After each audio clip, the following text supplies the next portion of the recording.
Hi everyone and welcome to part 4. It is the final part before the end game of my detailed Vaal Arc Elementalist Leveling Guide for 3.17 Siege of the Atlas League. I'll keep this intro very brief this time. If anything is unclear, or you want to check the latest information, updated build, screenshots, gem setup, and so on, check the description of the video. Also, please watch the first 3 parts before claiming that something doesn't make sense and you don't know how to do most basic stuff. Let's keep leveling our witch. First things first, yes, you need to update loot filters, and if you don't know what loot filters are, by now you probably would have felt the need to somehow sort through all of those drops that are cluttering your screen.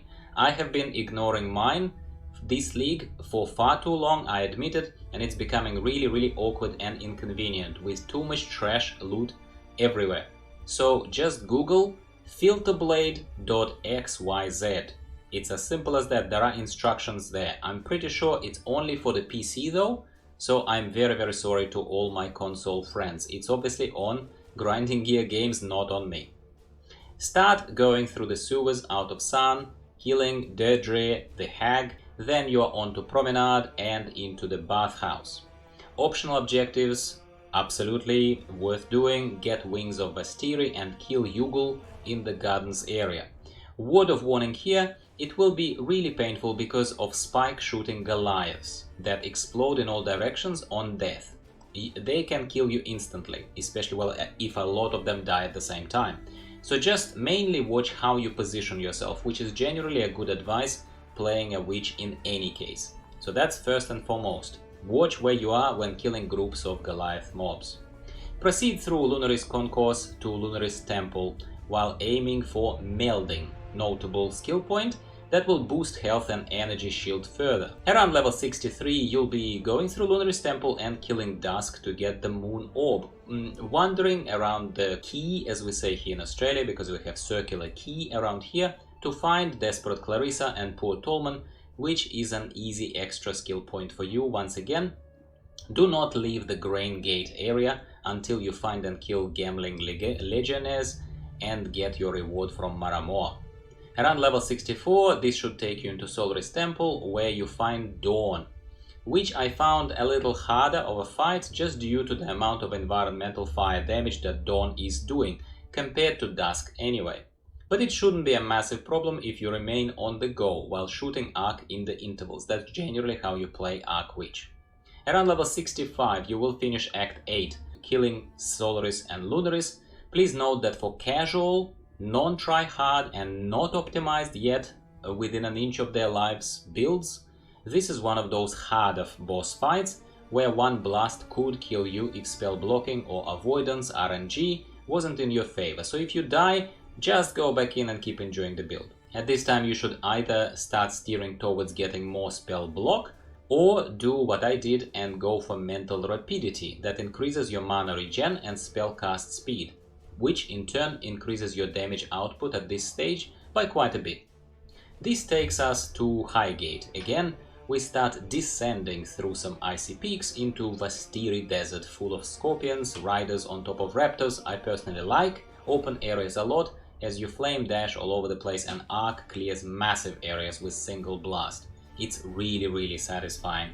And let's not forget that the game is about having fun, not just about reading end game, instructions and heading there ASAP and then supposedly only then starting to enjoy ourselves. Screw that, I say, enjoy your journey. Around level 66 I killed Shakari, got the skill point from that optional objective, and that is when I took Mental Rapidity node.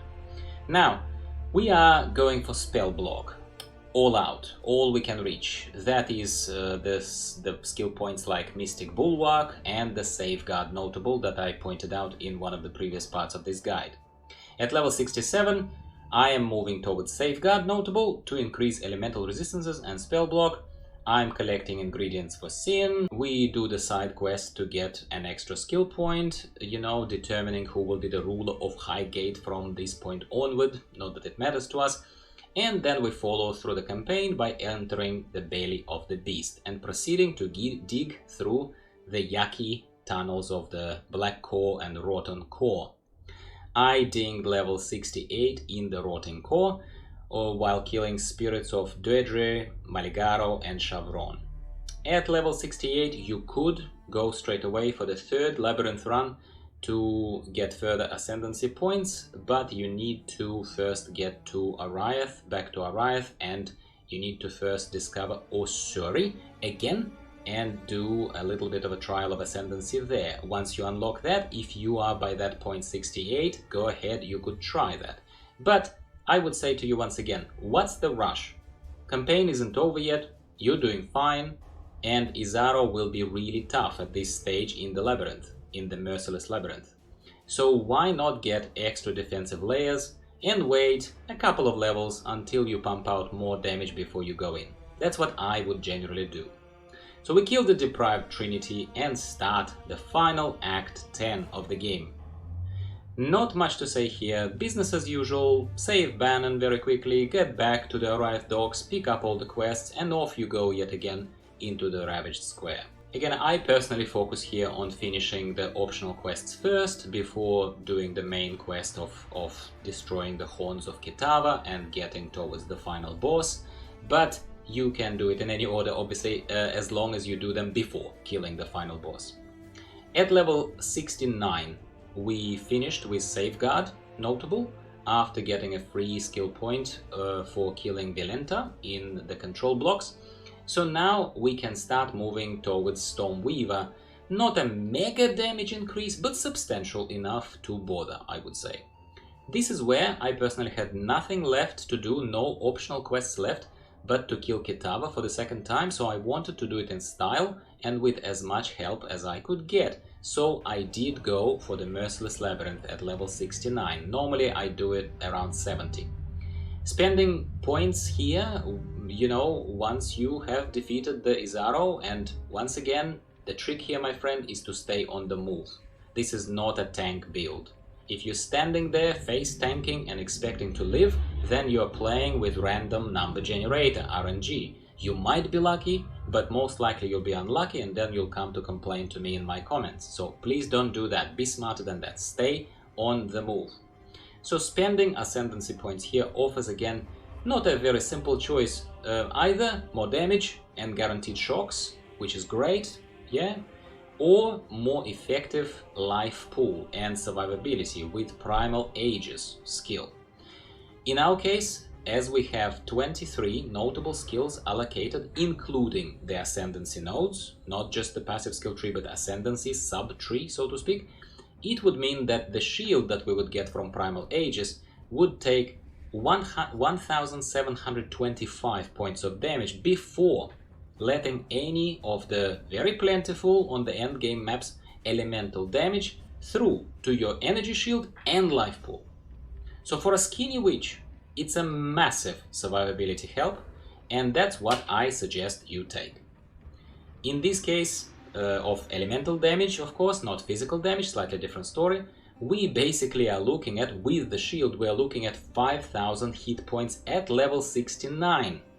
Investing nothing into this build, considering that we did nothing to optimize any gear, enchantments, anything. So that tells you something. 5000 hit points at that point with this non-optimized build is absolutely nothing to sneeze at.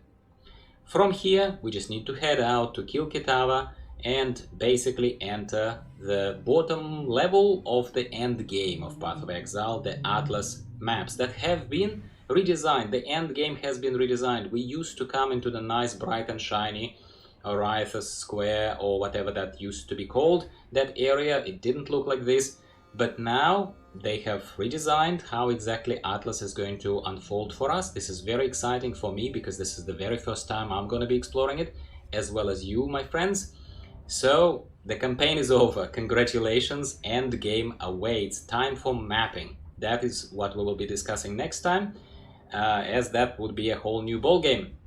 So we will turn the next video on this topic, on the Arc Witch topic, into a formal wrap-up of the guide, including and focusing on how I suggest that you go about exploring the end game as a casual and a relative beginner of the game still, who just beat the campaign of the game for the very first time.